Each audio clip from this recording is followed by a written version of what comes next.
Hey guys, welcome to my channel মিটি মিটি blog with মিটি পায়েল। সবাইকে জানাই হ্যাপি নিউ ইয়ার 2025। সবার খুব ভালো কাটুক এই বছরটা। আমার লেগেছে সর্দি কাশি মাথা ব্যথা জ্বর, ওফ বাপরে।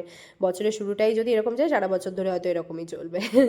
তো যাই হোক, আজকে প্রচণ্ড কাজের চাপও রয়েছে। তো সবার আগে আমি এখানে বিভিন্ন রকমের এই যে জামা কাপড়গুলো পরে রয়েছে সোফার ওপর, সেগুলোকে ভালো করে, সব এলোমেলো হয়ে পড়ে রয়েছে, সেগুলোকে ভালো করে তুলে রাখবো। গত 2-3 দিন ধরে শরীরটা খারাপ হওয়ার জন্য কিছুই করতে পারিনি, তো ভালো করে ভাঁজ টাজ করে এগুলো তুলে রাখবো। তারপর আমার কিচেনেও কাজ আছে প্রচুর, যেসব মেয়েদের টুকটাক কাজ থাকে সেগুলো তো রয়েছেই, তার সাথে আমি সপ্তাহে একটা দিন করে রাখি এই নিচের ওয়ার্ড্রপগুলো, ড্রয়ার ফ্রয়ার এগুলো সব মোছার। না হলে প্রচণ্ড দাগ ধরে যায়, যদি কখনো কর্মব্যস্ততায় মানে অন্যান্য ব্যস্ততার মাঝখানে টাইম না মেলে বা প্রচণ্ড শরীর খারাপ হয়ে যায়, তখন 1.5-2 সপ্তাহ তো হয়েই যায় মোছা হয় না। তো এই যে এইগুলো আমি ভালো করে এখন মুছে নিচ্ছি। এরপর আমি আমার আরেকটা ছোট্ট কাজ রয়েছে কিচেনে, সেটা হচ্ছে মির্চির পাউডারটা শেষ হয়ে গেছে, তো সেটাকে আমি ভরে নেবো। এরই মধ্যে আমার এই কাজটা মনে পড়ে গেল। তো রান্নার সময় না হলে আবার খুলবো আবার ঢালবো, ভীষণ অস্বস্তি হয়।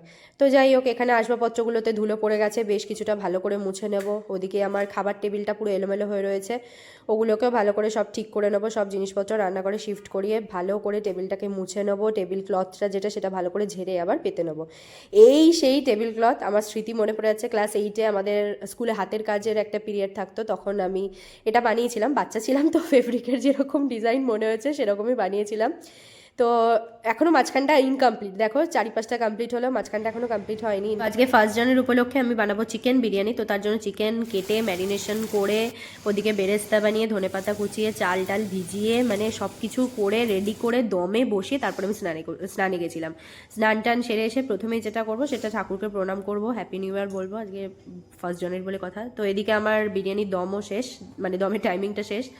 তো তারপরে বড়মশাইকে ডাকলাম, একসাথে খেতে বসলাম 2 প্লেট বিরিয়ানি নিয়ে। তো আজকে কলকাতা স্টাইল বিরিয়ানি করেছিলাম, চিকেন বিরিয়ানি, আলু আর ডিম মাস্ট, এই দুটো তো কলকাতা বিরিয়ানিতে থাকেই। তো চলো আজকে এই পর্যন্তই, পরের দিন দেখা হচ্ছে অন্য একটা ব্লগে।